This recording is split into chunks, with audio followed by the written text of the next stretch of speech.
So good morning. Good morning, sir. Good morning, sir. Good morning. Good morning.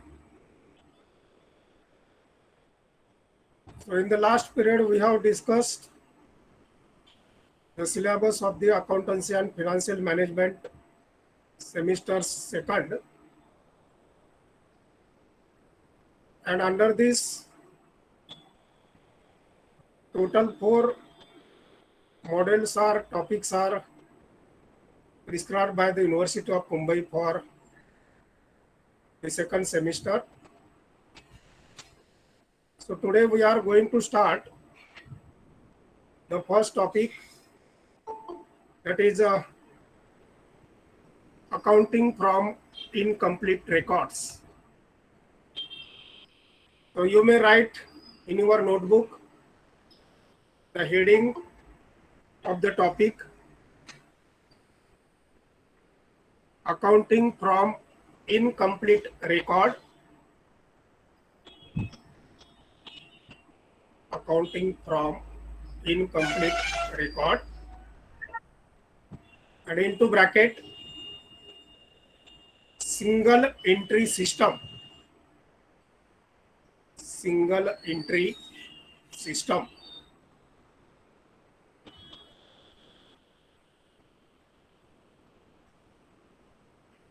Bracket complete. Now you are studied the final accounts of the various business concerns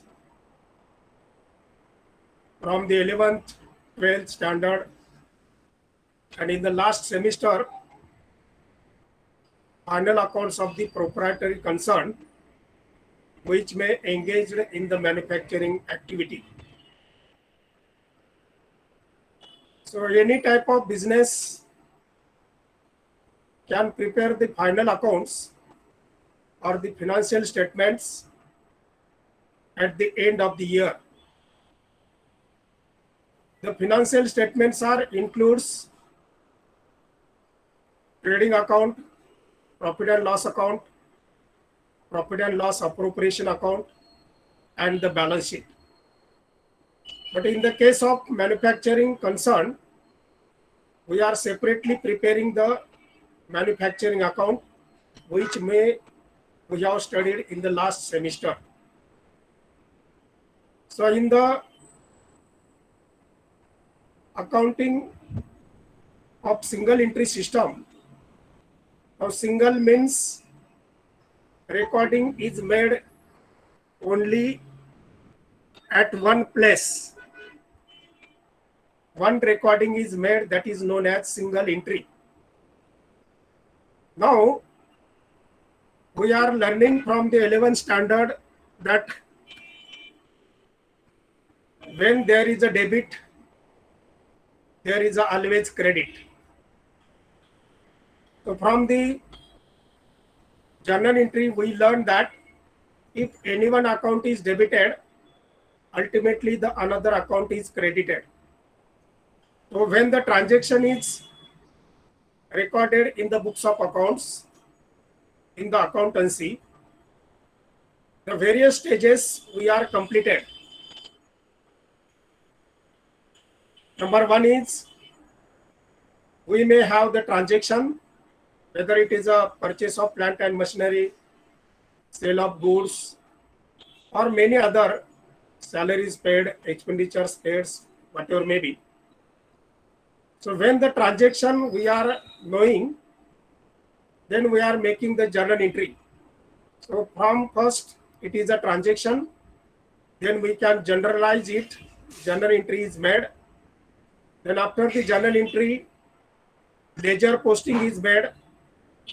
So particular accounts we are opening, that is ledger accounting.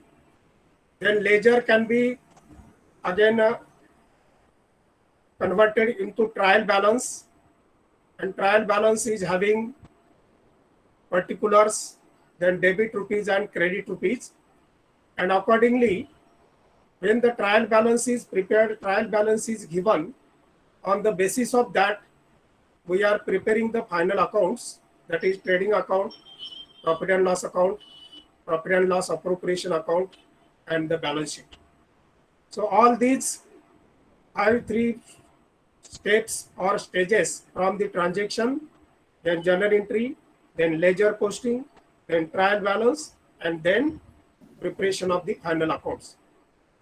And in between, some additional information is also given in the problem, and that is known as adjustments. So instead of the trial balance, if some further information is given, additional information is given in a particular adjustment 1, 2, 3, 4, 5, 6, whatever may be, then we are considering that particular adjustment at the time of the particular item which can be recorded to the trading account, profit and loss account, profit and loss account, appropriation account, or balance sheet. So the trial balance items are to be recorded to the particular account at one place, and if there is an adjustment on the particular item, say for example plant and machinery, that we are recorded on the asset side, plant and machinery asset side we are recording, and if the adjustment is given, the plant and machinery is newly purchased of rupees so and so on so and so date, then we are adding that particular machinery which is purchased. Say for example, in the plant and machinery, in the trial balance is given 2 lakhs, and additional purchase rupees 1 lakh is given, that we can add it on the balance sheet side, add newly purchased. Then inner column 3 lakhs rupees are comes. And if the adjustment is again said that 10% will be the depreciation on the plant and machinery, then on the 3 lakhs rupees, we are not calculating the depreciation for a 12 months period of time. 2 lakhs rupees is the plant and machinery which is held for 12 months. That's why we can have the depreciation at 10% of rupees 2 lakhs, that is 20,000. But whatever may be the newly purchased machinery, that is in the month of July, if it is purchased for rupees 1 lakh, then from July to December, only for 6 months, the depreciation is to be calculated on rupees 1 lakh. So 10% on 1 lakh is for 12 months, it is 10,000, but for 6 months, it is 5,000. So 20,000 on 2 lakhs and 5,000 on 1 lakhs, that is for 6 months only, the depreciation is to be calculated and is to be deducted from the plant and machinery, less depreciation 25,000, and outer column 2 lakhs 75,000 amount is to be recorded. So additional information what is saying, what it says, accordingly we are recording it. Now the business organizations which are very small, that is a proprietary concern, at that time the one person, the single person is doing everything, one man show.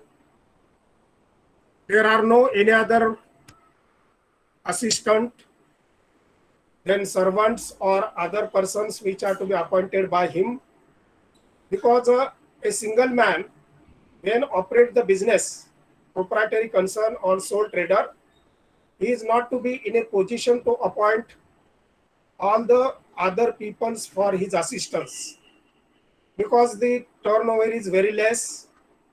When he start the business, the capital is limited. Only for his survival or getting the income, he can run the business by only one person, and he is not economically possible to appoint any other person or assistants for the maintenance of records and all other things. So one person is doing everything, one man show. Only one person can take decision, have a capital, then make a sale, have an income, and economically, whatever may be the profit which is earned by him is not that much higher profit. And that is why when the single person can doing all the activities alone, at that time some limitations are comes on him. And that is why instead of using the double entry system of accounting, double entry system, that is recorded the items or transactions in two accounts, that is known as double entry system. And double entry system accounting takes much time, more time to record the things, and some other accountants, some assistant, some other peoples, they are also assist or help to him in the big business organization. That is why double entry system is to be followed by some organizations. But when a single person is doing everything, at that time he is maintaining the records. All record is maintained by him, but it is only for understanding to him. That is a single entry system. Suppose I have given one example here. If the plant and machinery is purchased of rupees 2 lakhs, that is the transaction. When we are journalize it, when the journal entry we are made, at that time, as per the accounting rules, what comes and what goes out, debit what comes in and credit what goes out. So according to this, if the plant and machinery is purchased, plant and machinery is comes, that's why we are giving the debit to plant and machinery account debit. To what goes out, cash goes out or bank goes out. That's why we are making to cash or bank account 2 lakhs. Now, if a proprietary concern or a single person can maintain only cash account, he is not maintaining the machinery account for saving the time. एका account वरून देखील तुम्हाला नोंदी ठेवता येतात, त्याला आपण single entry system असं म्हणतो. म्हणजे काही जरी खरेदी केलं तुम्ही, प्लांट अँड मशिनरी घ्या, लँड अँड बिल्डिंग घ्या, फर्निचर घ्या, काही खरेदी करा, तुम्ही जर फक्त बँक अकाउंट मेंटेन करत असाल तर बाकीचे अकाउंट तुम्हाला land and building, plant and machinery, furniture किंवा इतर काही मेंटेन करायची गरज नाही. तुम्ही त्याच्यात वेळ वाचवू शकता. You can save your time, but you can fulfill your object to record the accounts. Cash account वरून तुम्हाला सगळं हे कळतं. तुम्ही आता प्लांट अँड मशिनरी अकाउंट म्हणजे जर पैसे टू बँक और टू कॅश केलं, तुम्ही जर कॅश अकाउंट ओपन केलं तर आपण कॅश अकाउंटच्या क्रेडिटला म्हणणार by plant and machinery into bracket purchase काय असेल ते. मग तुम्हाला तिथं 2 लाख, तुम्हाला plant and machinery account open करायची गरज नाही. म्हणजे सिंगल एंट्री मध्ये एकाच अकाउंट मध्ये तुम्हाला सगळं करता येतं. That is known as single entry system. आणि म्हणून याला accounting from incomplete record. Cash account आणि plant and machinery account open करण्याऐवजी जर तुम्ही फक्त कॅश और बँक अकाउंटच ओपन करणार असाल तर दॅट इज अ इनकम्प्लीट. तरी पण तुम्हाला ते समजू शकतं की आपण plant and machinery, by plant and machinery म्हटलं की आपण ती खरेदी केली असं होतो. ती जर plant and machinery cash and bank अकाउंटच्या डेबिटला आली टू प्लांट अँड मशिनरी, तर आपण ती विकली असं समजतो. म्हणजे cash comes and what goes out, plant and machinery goes out. So cash account debit to plant and machinery असं केलं की आपल्याला ते कळतं की आपण मशिनरीचा काही पार्ट विकलेला आहे. सगळीच्या सगळी मशिनरी मी म्हणत नाही. Some part of the machinery is to be sold and it is to be recorded on the debit side of the cash or bank account to plant and machinery. म्हणजे एवढ्यावरनं देखील आपल्याला कळतं नेमका व्यवहार काय आहे. बाय प्लांट अँड मशिनरी म्हटलं की आपण प्लांट अँड मशिनरी खरेदी केली. टू कॅश अकाउंटच्या डेबिटला जर आपण to cash to plant and machinery म्हटलं की आपण ती विकली, काही भाग विकला असा त्याचा अर्थ होतो. आणि असं जरी अकाउंट ठेवलं तरी ते एका व्यक्तीला म्हणजे land and building account open करायचं, plant and machinery account open करायचं, फर्निचर ओपन करायचं, सगळीच्या सगळे अकाउंट ओपन न करता फक्त कॅश अकाउंट ओपन करा. तुम्हाला सगळ्या गोष्टी त्याच्यावरून समजतील, काय खरेदी केलं आणि काय विकलं. तसं परचेस अकाउंट देखील आहे.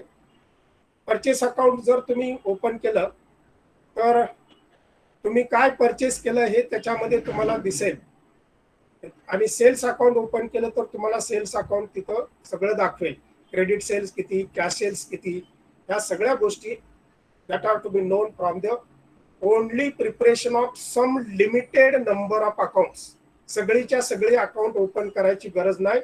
डबल एंट्री सिस्टम मध्ये दोन्हीच्या दोन्ही अकाउंट ओपन केली जातील. एकाला डेबिट दिलं, दुसऱ्याला क्रेडिट दिलं, land and plant and machinery पण ओपन होईल आणि कॅश अकाउंट पण ओपन होईल. पण इथं सिंगल एंट्री मध्ये तुम्हाला समजलं, बाद झालं. बिझनेसमॅनला काय करतं, आपण ट्रान्झॅक्शन लिहिला आणि त्यामध्ये आपल्याला जर बाय प्लांट अँड मशिनरी म्हटलं आपण कॅश अकाउंटच्या क्रेडिटला, तर ते आपण खरेदी केली. आणि टू प्लांट अँड मशिनरी म्हटलं तर ते आपण विकली, असं त्याला सहजासहजी समजू शकतो. म्हणजे वेळ वाचवायचा आहे. एकच माणूस आहे, सगळीकडे एकच माणूस काम करतोय, त्यावेळेला त्याला सहकारी कोणी नाही, मदतनीस कोणी नाही. मग तो स्वतःला जेवढं करता येईल तेवढं तो करतो आणि त्याच्यावरनं आपल्याला फायनल अकाउंट तयार करता येतात. नंतर कॅश अकाउंट वरून जर तुम्ही बाय प्लांट अँड मशिनरी म्हटलं तर तुम्ही खरेदी केली असा त्याचा अर्थ होतो. आणि टू प्लांट अँड मशिनरी म्हटलं की तुम्ही विक्री केली मशिनरीचा काही भाग, हे तुम्हाला लक्षात येतं. आणि वर्षाच्या शेवटी when you are preparing the final accounts, then you can make all the things very clearly. Account ठेवताना मात्र वेळ वाचवायची आहे. तुम्ही एकटेच आहात, तुम्हाला कोणाचं सहकार्य नाही, तुम्हाला कोणाची मदत नाही. अशा वेळेला जे अकाउंट्स तुम्ही मेंटेन करता त्याला अकाउंटिंग फ्रॉम इनकम्प्लीट रेकॉर्ड, सगळंच्या सगळं तुम्ही अकाउंट मेंटेन करत नाही. दॅट इज इनकम्प्लीट, अपुरा आहे, कंप्लीट नाही, पूर्ण नाही. And that is why it is to be known as accounting from incomplete record. वर्षाच्या सुरुवातीपासून इयर एंडिंग पर्यंत तुम्ही तुमच्या नोंदी करा, पण when you are preparing the final accounts, at that time you can mention all the things. Plant and machinery लिहा, furniture लिहा, लँड अँड बिल्डिंग लिहा, बाकीच्या सगळ्या गोष्टी त्याच्यामध्ये लिहा. म्हणजे अशा पद्धतीनं अकाउंट जेव्हा तुम्ही डेली मेंटेन करता त्यावेळेला एका माणसाचा टाइम वाचला पाहिजे. त्याला बाकीच्या गोष्टी पण करायच्यात, त्याला विक्री करायची, त्याला सेल करायची, त्याला इतर व्यवहार करायचे. जर नुसतं अकाउंटच मेंटेन करायला गेला तर मग नुसते अकाउंट त्याला वेळ मिळणार नाही. म्हणून तो त्याच्या पद्धतीनं according to his convenience he can make the records that is a incomplete records. ते पूर्ण असत नाहीत पण आपल्याला समजतं. आता माझ्या खिशामध्ये 100 रुपये आहेत, सकाळी माझ्याकडे खिशामध्ये 100 रुपये आहेत आणि संध्याकाळी जर माझ्या खिशामध्ये 50 रुपये असतील तर मी समजू शकतो ना 50 रुपये मी कशावर तरी खर्च केलेत म्हणून. 100च्या 100 माझ्या जर संध्याकाळी खिशामध्ये नसतील तर 50 मी खर्च केले ना. 100 रुपयाची नोट आहे, 50-50च्या दोन पण नाहीत, 100ची नोट आहे, मी काहीतरी खरेदी केलं त्याच्यात 50 गेले, माझ्या लक्षात राहते ना. मग मी घरी आल्यानंतर फक्त काय करेन, 100 रुपये सकाळी माझ्याकडे होते, 50 रुपयाचं खरे, माझ्याकडे आता 50 रुपये शिल्लक आहेत. हे मला इनकम्प्लीट असलं तरी आपल्याला हे समजू शकतं. तसं अकाउंटन्सीमध्ये एकच माणूस असेल, सिंगल मॅन असेल, वन मॅन शो असेल, then he can maintain the accounts, but these are incomplete records. अकाउंटिंगच्या दृष्टीने ते इनकम्प्लीट आहे. पण मला समजतं ना, माझे 50 रुपये मी चहाला 10 रुपये घालवले, जेवायला 10-20 रुपये कुठेतरी घालवले, आणखीन कुठेतरी 10-20 रुपये घालवले, हे माझ्या डोक्यात असेल नाही. आणि मग मी कुठेतरी मग ते फक्त मी काय म्हणणार माझ्या कॅश अकाउंटमध्ये की चहा घेतला, नाश्ता केला, जेवण केलं आणि त्याच्यासाठी माझे 50 रुपये खर्च झाले. पण त्याच्यासाठी चहाचा अकाउंट ओपन करायचं, नाश्त्याचं अकाउंट ओपन करायचं, जेवणाचं अकाउंट ओपन करायचं गरज नाही ना. That accounts are to be minimised, that are not to be required to be open. आणि मग आपण फक्त कॅश अकाउंट वरून ह्या सगळ्या गोष्टी जाणू शकतो. हे अकाउंटिंग फ्रॉम इनकम्प्लीट रेकॉर्ड असं आहे, म्हणजे सिंगल एंट्री. आता ह्याच्यामध्ये सिंगल म्हणजे एकाच ठिकाणी नोंद करायची, that is a single entry system. सगळीकडे नोंदी करत बसायचं नाही. त्याच्या नावामध्ये त्याचा अर्थ दडलेला आहे. What is single entry?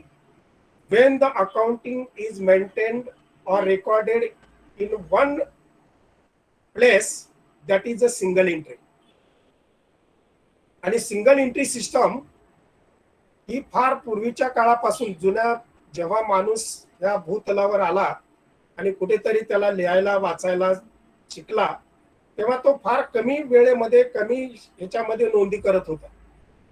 आणि मग तो एका ठिकाणी कुठेतरी नोंद करायची. आता त्याच्या अगोदर मनुष्य जेव्हा रानटी अवस्थेमध्ये होता तेव्हा लिखाण नाही, वाचन नाही, काय बघायचं नाही, बाकीचं काय. पण जसं जसं प्रगती होत गेली, शिक्षणाचा प्रसार झाला, तसं तसं माणूस लिहायला लागला, त्याच्या नोंदी ठेवायला लागला. त्या नोंदी सुद्धा डिटेलमध्ये ठेवल्या पाहिजेत असं नाही. आपण जर आता एखाद्या एसटी बसमध्ये बसलो, उरणवरून आपण कुठे पनवेलला जायचं म्हटलं, आपण म्हणतो एक पनवेल द्या. मग त्या कंडक्टरला कळतं याला पनवेलला जायचं आहे, तो आपल्याला विचारत नाही कुठलं तिकीट देऊ. आपण जर म्हणलं का नाही एक पनवेल द्या, तो समजतो हा एकटा माणूस आहे, he is a single man. जर तुम्ही म्हटले मला 4 पनवेल द्या, तर तो माणसं मोजेल 1 2 3 4. तसं हे सिंगल एंट्रीमध्ये तुम्ही जर थोडक्यामध्ये तुम्हाला समजण्यापुरतं, तुम्हाला अंडरस्टँडिंग होण्यापुरतं जर अकाउंट तुम्ही ठेवले, that is a single entry system. So in the olden days when the businessman has started the business activities, he is not written anything, he is not writing anything, he is keep in his mind. बऱ्याचशा गोष्टी माणूस स्वतःच्या डोक्यामध्ये, मेंदूमध्ये ठेवायचा. आणि अजून काही गोष्टी आपल्याला आठवतात. आता आमचं लहानपण, आपल्या सगळ्यांचं, तुमचं लहानपण, तुम्हाला काही ना काही आठवतं. आपल्याला पहिलीला गुरुजी कोण होते, दुसरीला गुरुजी कोण होते, तिसरीला कोण होते, चौथीला कोण होते, त्याच्यातले आपले सगळे शिक्षक आपल्याला माहिती असतात. म्हणजे हे जे आहे ना, this part is very important part. हा सगळं लक्षात ठेवतो आणि जे पाहिजे ते मात्र विसरतो.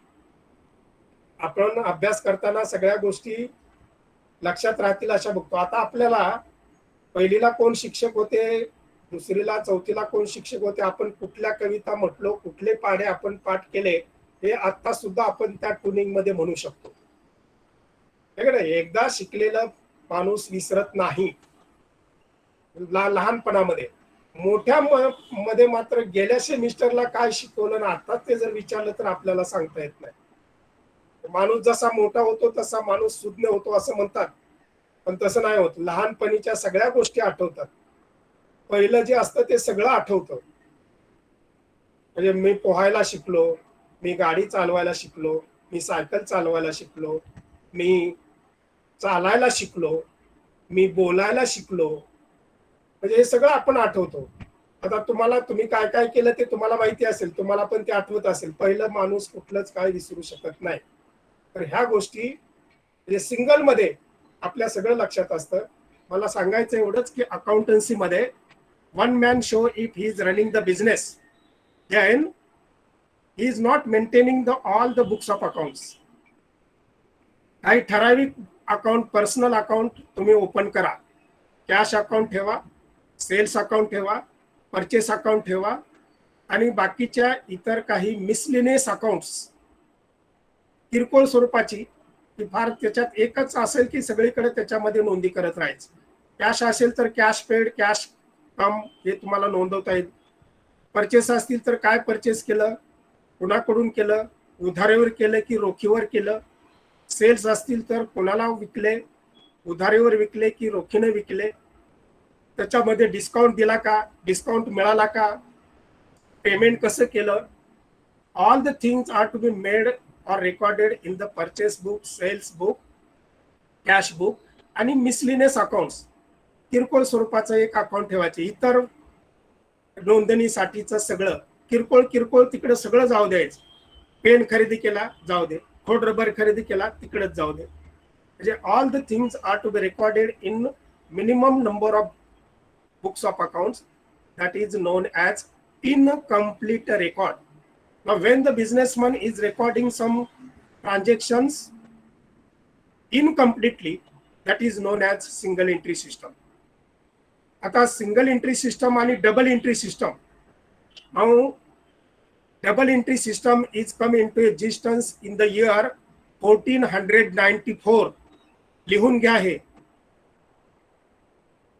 Double entry system is innovated. Write down. Double entry system is innovated in the year 1494, 1494, 1494 by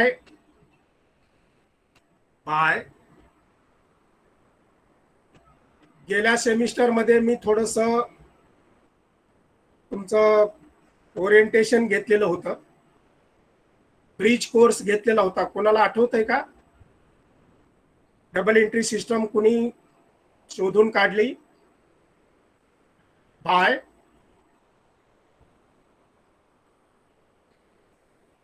आठवतंय का कोणाला? 1494 ला एक मॅथमॅटिशियन होता, गणित तज्ञ होता. त्या गणित तज्ञाने डबल एंट्री, तो होता गणित तज्ञ पण अकाउंटन्सी मध्ये पण त्याचं योगदान होतं. नाव आहे कोणाला माहिती? मी मागच्या सेमिस्टर मध्ये ब्रिज कोर्स आपण घेतला होता. 3 लेक्चर पहिले मी अकाउंटन्सीच्या बेस कन्सेप्ट वर घेतलेले होते. त्यावेळेला डबल एंट्री सिस्टमच्या संदर्भात मी बोललेलो होतो. Anybody has remembering it? आठवते का कोणाला? लुक दी बँगो पॅसिओली. यस यस, हा परत सांग. लुक दी बँगो पॅसिओली. लुकास पॅचिओली. राईट. तुझं, मला ज्या माणसाचं नाव घ्यायचं तू ते घेतलं, फक्त त्याचं नाव व्यवस्थित लिह. Lucas, LUCAS, Lucas Pacioli, PACHI. Sir repeat सांगा मला. Lucas, Lucas LUCAS, Pacioli PACHIOLI. Pacioli एकच शब्द आहे. थँक्यू लुकास हे त्याचं नाव आहे आणि पॅचिओली हे त्याचं आडनाव आहे. ओके. तुझं नाव सांग. कोण? भावना का? Pratiksha Barkade sir. Pratiksha Barkade. Barkade. Okay okay. असे विद्यार्थी मला फार लक्षात राहतात बरं का. Thank you sir. हा, हे कसं असतं, मी जे आता बोललो का नाही, आपल्याला लहानपणीचं सगळं आठवतं. मी चालायला कधी शिकलो, पोहायला कधी शिकलो, सायकल चालवायला कधी शिकलो, मोटरसायकल कधी चालवायला शिकलो, शाळेत जायला कधी लागलो, हे सगळं. पण पुन्हा पुन्हा आपण शाळेत एवढं मनावर घेऊन काही गोष्टी करत नाही. शिक्षण तर माणूस, मागच्या सेमिस्टरला काय सांगितलं मी आताच बोललो ना, बऱ्याच वेळेला आपल्याला लक्षात राहत नाही. पण हा जो पार्ट आहे, ब्रेन पार्ट, डोकं जे आहे, त्या डोक्यामध्ये इथून ऐकायचं, ह्या डोक्यामध्ये जाऊ द्यायचं आणि जे नको आहे ते इकडून सोडून द्यायचं. जे महत्वाचं आहे ते तरी आपण डोक्यामध्ये ठेवलं पाहिजे का नाही. तो तुझा अभिनंदन. नाव सांगताना तू चुकली तरी तुझा जो त्या व्यक्तीच्या संदर्भात लुकास पॅचिओली हा ह्या माणसानं जो मॅथमॅटिशियन होता, गणित तज्ञ होता, पण अकाउंटन्सी मध्ये त्याचं योगदान फार. He is the father of the accountancy. मागे मी बोललो होतो ना, कधी आठवतंय का? Who is the father of accountancy? Lucas Pacioli. Double entry system. कॉमर्सच्या विद्यार्थ्यांना ह्या माणसाचं नाव माहीत असलंच पाहिजे. अकाउंटन्सी जर तुम्ही शिकत असाल की नाही, तर तुम्हाला अकाउंटन्सीचा जनक कोण, who is the father of accountancy, हे जर माहिती नसेल तर तुमचं शिक्षण कशात गेलं मला माहित नाही. आपण पाण्यात गेलं, गंगेला वाहिलं, समुद्राला गेलं, खाडीत पडलं, चिखलात गेलं. फक्त तुम्हाला काही काही गोष्टी आवर्जून माहिती असल्या पाहिजे. तर सगळ्यांनी हे लक्षात घ्या, Lucas Pacioli is the founder of the accountancy double entry system. आणि कधी त्यानं शोध लावला हा डबल एंट्री सिस्टमचा? 1494, म्हणजे 15व्या शतकामध्ये, 15व्या शतकाच्या उत्तरार्धात, शेवटी 1494. मग आपण 16वं शतक, 17वं शतक, 18वं शतक, 19वं शतक, 20वं शतक आणि आता 21व्या शतकात आहोत. 6 शतकं झाली. किती 600 वर्ष झाली, हे की नाही? 600 वर्ष झाली लुकास पॅचिओलीनं अकाउंटन्सीच्या डबल एंट्री सिस्टमचा शोध लावला. आपल्याला न्यूटन माहिती आहे, आपल्याला बाकीचे शास्त्रज्ञ माहिती आहेत. असा अकाउंटन्सी मधला आपला डबल एंट्री सिस्टमचा जनक, father of the accountancy, Lucas Pacioli. मी मागे सांगितलं होतं तुम्हाला, लुकास जर आठवून ठेवायला अवघड वाटत असेल तर लिम्का, लिम्का जो असतो का ना, थंड पेय, लिम्का. लियल फक्त लक्षात ठेवायचं, लिम्का म्हणले की लुकास हे पुन्हा आलं पाहिजे. तर म्हणतात ताक ओळखता आलं पाहिजे, हे की नाही? तसं लुकास पॅचिओली. आता त्याचा उच्चार पॅचिओली आहे, पण काय काय लोक म्हणतात Pacioli. So Lucas Pacioli is the father of accountancy, that is double entry system is coming to existence. मग 1494च्या अगोदर सगळं सिंगल एंट्री सिस्टम वर चाललेलं होतं, डबल एंट्री सिस्टम नव्हती. तेव्हा अकाउंट ठेवलंच जात होतं ना. इसवी सन पूर्व असेल, इसवी सनानंतर असेल, अकाउंटन्सी, लेखापडी, नोंदी, जमा, खर्च, हे सगळं लिहिलं जात होतं. पण ते कसं असायचं? सिंगल एंट्री सिस्टम नुसार असायचं. डबल एंट्री 1494 पासून सुरू झालं. अर्थात सगळेच त्याचा वापर करत होते असंही नाही, फक्त that is invented by Lucas Pacioli in 1494. आणि त्यांनी सांगितलं की बाबा, सिंगल एंट्री सिस्टमला मी आता नवीन शोध लावलेला आहे, डबल एंट्री सिस्टम आलेली आहे. पण तेव्हा त्या लोकांचं इसवी सन पूर्व पासून काय नडलेलं नव्हतं, नडत नव्हतं त्यांचं. म्हणजे पहिले कितीतरी शतक, आता आपण 600 वर्ष म्हणतोय, पण 1494च्या अगोदर किती वर्ष झाली? 1400 वर्षाच्या अगोदर डबल एंट्री सिस्टम नव्हती तरी अकाउंट लोक ठेवत होते ना. आणि that is a single entry system. That is a single. आपण इतिहास अकाउंटन्सीचा सुद्धा बघायचा. आम्ही अकाउंटन्सीचे विद्यार्थी आहोत, आम्हाला अकाउंटन्सीचा इतिहास माहिती असला पाहिजे. अकाउंटन्सीमध्ये काय काय डेव्हलपमेंट झाल्या त्यानंतरचा पुढचा टप्प्याटप्प्यानं भाग येतो. पण आम्ही इतिहास कधी विसरायचा नसतो. काही जुन्या गोष्टी, त्याच्यावरच आपली सगळी बेस असतो. इमारत उभी राहते, पण पूर्वी पाया लागतो ना, त्याला फाउंडेशन महत्वाचं असतं, तर मग इमारत उभी राहते.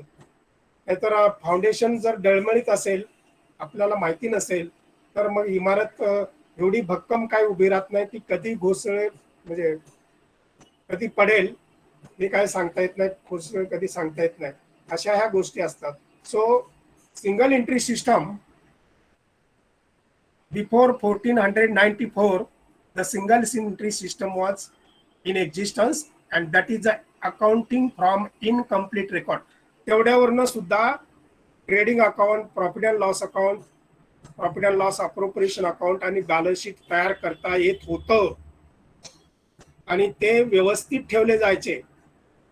आता हे अकाउंट तुम्हाला काय काय दाखवतात?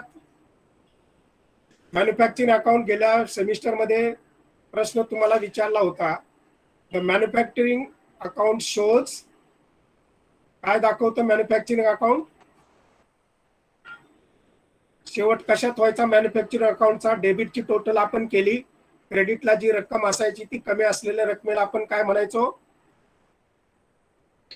Bye cost of production. By cost of production. त्याच्यानंतर ट्रेडिंग अकाउंटला आपण ते डेबिटला घ्यायचो by to manufacture account cost of production. मग त्याच्या डेबिटला जे आयटम असतील ते घ्यायचे, ट्रेडिंग अकाउंटच्या क्रेडिटला जे असेल ते घ्यायचे. आणि क्रेडिटची साईड जास्त असेल तर डेबिट साईडला काय घ्यायचो? डिफरन्स इज काय असायचा तो? ट्रेडिंग अकाउंटच्या डेबिटला फरक येतो त्याला आपण काय नाव देतो? By gross profit. To gross profit. By नाही, टू. लॉस असेल तर बाय ग्रॉस लॉस येईल. टू आणि बाय मध्ये जम्बलिंग करू नका. टू ग्रॉस प्रॉफिट म्हणजे डेबिटला असलेला फरक आणि बाय ग्रॉस लॉस असेल तर तो क्रेडिटला ट्रेडिंगच्या घेत होतो. तोच आपण पुढे प्रॉफिट अँड लॉस अकाउंटच्या क्रेडिटला घ्यायचो by gross profit brought down. Profit and loss अकाउंटच्या डेबिटला जे आयटम असतील ते आयटम विचारात घेऊन प्रॉफिट अँड लॉस अकाउंटच्या डेबिट क्रेडिटची टोटल जास्त असेल आणि डेबिटला कमी असेल तर जो फरक येत होता त्याला आपण काय म्हणायचो? त्याला काय नाव द्यायचो? Profit and loss account to net profit. To net profit carried down. आणि to net profit carried down जो असेल तो बॅलन्स शीटच्या लायबिलिटी साईडला आपण कॅपिटल मध्ये ऍड नेट प्रॉफिट करायचो आणि बाकीच्या सगळ्या नोंदी ज्या आहेत असेटला असेट नोंदवायचो, लायबिलिटी साईडला लायबिलिटीज नोंदवायचो आणि मग अशा पद्धतीनं आपलं अकाउंट हे टॅली व्हायचं. आता इनकम्प्लीट रेकॉर्ड वरून सुद्धा आपल्याला हेच करायचंय. जे जे तुम्हाला इनकम्प्लीट आहे ते फक्त कंप्लीट कन्व्हर्ट करायचं असतं. जे इनकम्प्लीट आहे ते वर्षाच्या शेवटी तुम्हाला कंप्लीट करायला काय अडचण येत नाही. दिलेली माहिती इनकम्प्लीट आहे पण त्याच्यावरून आपल्याला पुढे कंप्लीट करायचे आणि मग फायनल अकाउंट तयार करायचे आहे. आणि मग तेव्हा तुमचे trading account, profit and loss account, profit and loss appropriation account आणि बॅलन्स शीट हे टॅली झालं की इनकम्प्लीट रेकॉर्ड वरून सुद्धा आम्ही फायनल अकाउंट तयार करू शकतो. आता मी आता परत एकदा मॅन्युफॅक्चरिंग अकाउंट तुम्हाला बाय कॉस्ट ऑफ प्रोडक्शन दाखवायचं, trading account to gross profit और ग्रॉस लॉस दाखवायचं, profit and loss account net profit profitability दाखवायचं. बॅलन्स शीट काय दाखवतं? What the balance sheet indicates?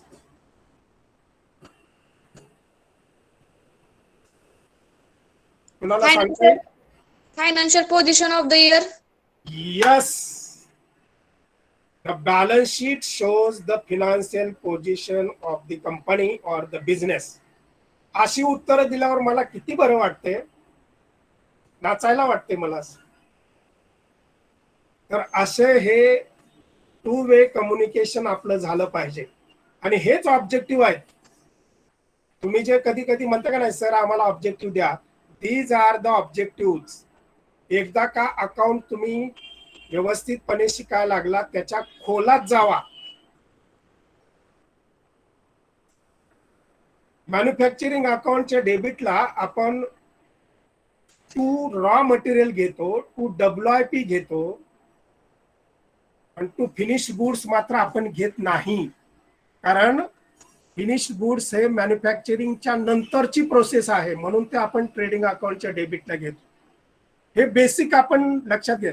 एखाद्याच्या मनामध्ये प्रश्न आला पाहिजे की मॅन्युफॅक्चरिंग अकाउंट मध्ये रॉ मटेरियल वापरलं जातं, काही प्रोसेस झाल्यानंतर त्याच्यात WIP राहतं, म्हणजे त्याच्यावर अजून काही प्रक्रिया करायच्यात म्हणून वर्क इन प्रोग्रेस, अजून पूर्ण झालेलं नाही म्हणून ते मॅन्युफॅक्चरिंग अकाउंटच्या डेबिटला, आणि फिनिश जे आहे ते ट्रेडिंग अकाउंटच्या डेबिटला. म्हणजे जे मॅन्युफॅक्चरची रिलेटेडच नाही, सगळं झालेलं आहे तिथून, ते पुन्हा कशाला तिथं घ्यायचं. आपल्या अकाउंटन्सी शिकताना आपणच प्रश्न विचारायचे, रॉ मटेरियल WIP हे ओपनिंग स्टॉक जर मॅन्युफॅक्चरिंग अकाउंटला येतात, तर मग फिनिश गुड्स का येत नाही?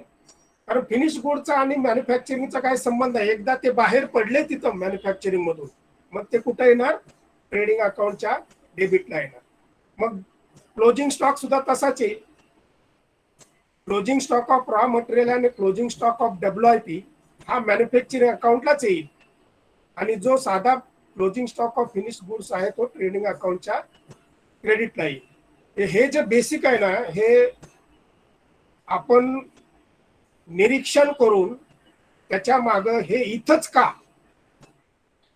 याला दुसरी जागा नव्हती का किंवा दुसरी जागा नाही का, हे इथंच का. न्यूटनला जर प्रश्न पडला नसता की मी जे काही दगड आहे, ऍपल आहे, ते वरती फेकलं तर ते खालीच का पडतं, वरती का तरंगत नाही, मग त्याने गुरुत्वाकर्षणाचा शोध लावला, आहे की नाही.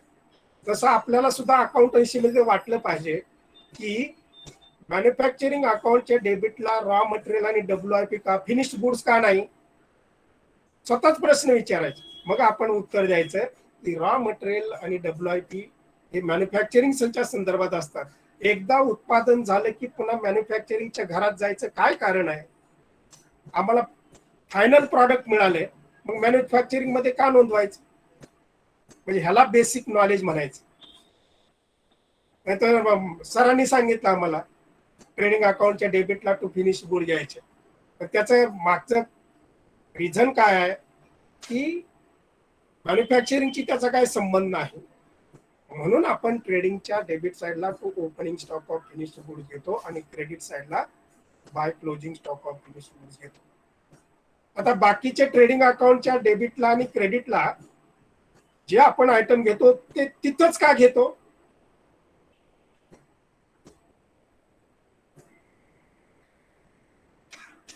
आहे कोणाला उत्तर सांगायला येईल? अकाउंटन्सीच्या नियमाचा इथं आधार घ्यायचा.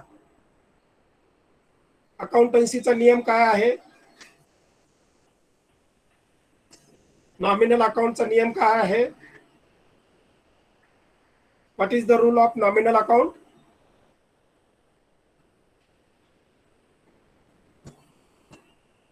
Debit the expenses and losses, credit the incomes and gains. म्हणून प्रॉफिट अँड लॉस अकाउंटच्या डेबिटला आपण एक्सपेन्सेस सगळे घेतो, लॉसेस तिथं जे काय असतील ते घेतो, आणि क्रेडिट साईडला इन्कम्स अँड गेन्स घेतो. इन्कम्स अँड गेन्स काय असतं? By rent received, by salary received, by dividend received, by काय जे मिसलेनियस रिसिप्ट्स. नियम काय सांगतो नॉमिनल अकाउंटचा? Debit the expenses and losses, credit the income and gains.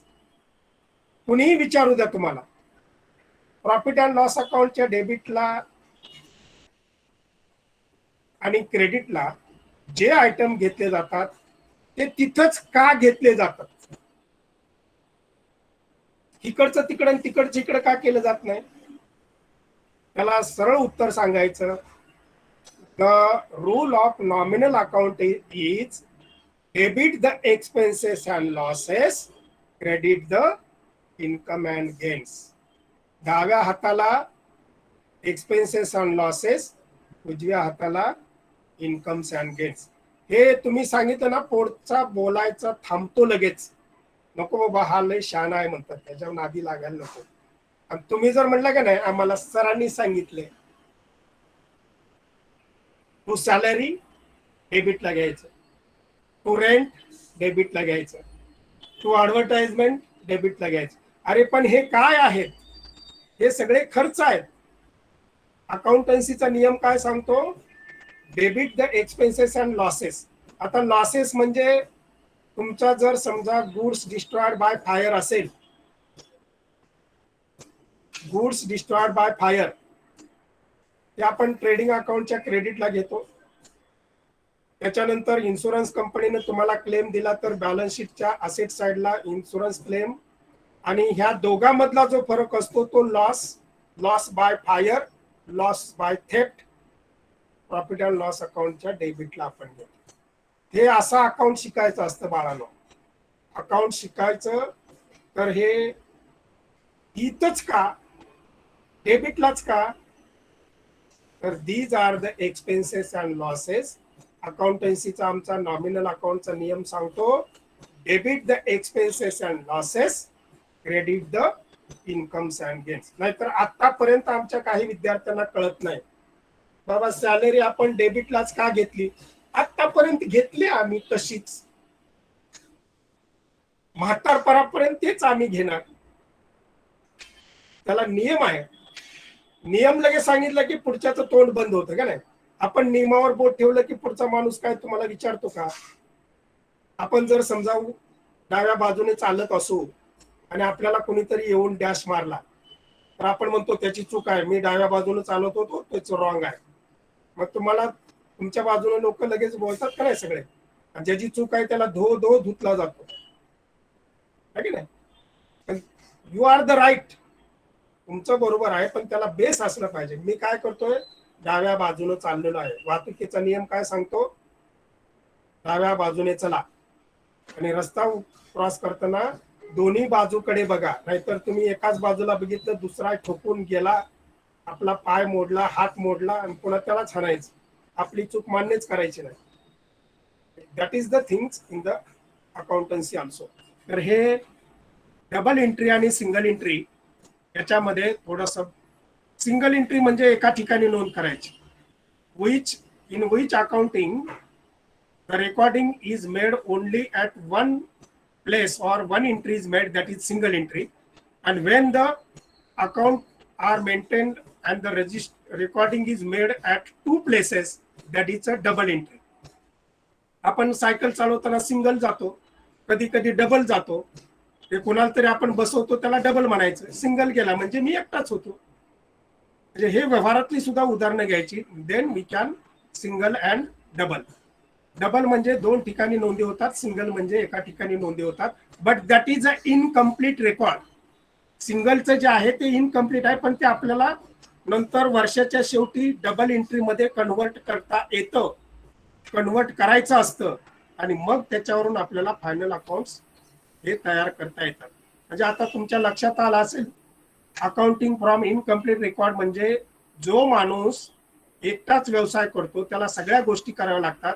त्यावेळेला त्याला नोंदणी करण्यासाठी अकाउंटंट नेमणं किंवा बाकीचे इतर गोष्टी करणं आर्थिकदृष्ट्या परवडत नाही. म्हणून तो त्याला समजेल, त्याला उमजेल अशा पद्धतीने नोंदी ठेवतो आणि वर्षाच्या शेवटी फायनल अकाउंट तयार करतो. वर्षभर तुमचा वेळ वाचला आणि राहिलेल्या महिन्यामध्ये सगळं तुम्हाला नोंद करता येईल ना, फायनल अकाउंट तयार करता येतील ना. मग तुम्हाला किती नफा झाला, किती तोटा झाला, किती असेट आल्या, काय तुमची फिनान्शियल पोझिशन आहे, हे सगळं त्या एका व्यक्तीला सुद्धा कळू शकेल. अशा पद्धतीचं हे अकाउंटिंग फ्रॉम इनकम्प्लीट रेकॉर्ड आहे. त्याला सिंगल एंट्री सिस्टम म्हणायचं. जे मी सांगितलं ते व्यवस्थित लक्षात ठेवायचं. 1494 पूर्वी सिंगल एंट्री सिस्टमच वापरली जात होती. 1494 नंतर लुकास पॅचिओलीनं डबल एंट्री सिस्टमचा शोध लावला आणि तेव्हापासून आज आपण गेल्या 600 वर्षापासून डबल एंट्री सिस्टमचा अवलंब करतोय. पण सिंगल एंट्रीला आपण विसरलेलो नाही. इतिहास विसरायचा नसतो. नवीन इतिहास घडवा, पण जुन्या इतिहासाला जतन करायचं असतं. तसं अकाउंटन्सी मध्ये आहे. ओके, सगळ्यांनी म्हणजे लिहून घेतलं असेल असं मी समजतो. तुम्ही जे मी बोलतो तेवढं लिहून घेत चला. वह्या पुस्तकं घेत चला, म्हणजे वही आणि पेन घेत चला आणि लिहून काढत जा. आणि ह्याच्यातच सगळं ऑब्जेक्टिव्ह असतं. मी बोलतो तो शब्द चुकीचा कधीही असणार नाही. ठीक आहे. Okay, bye.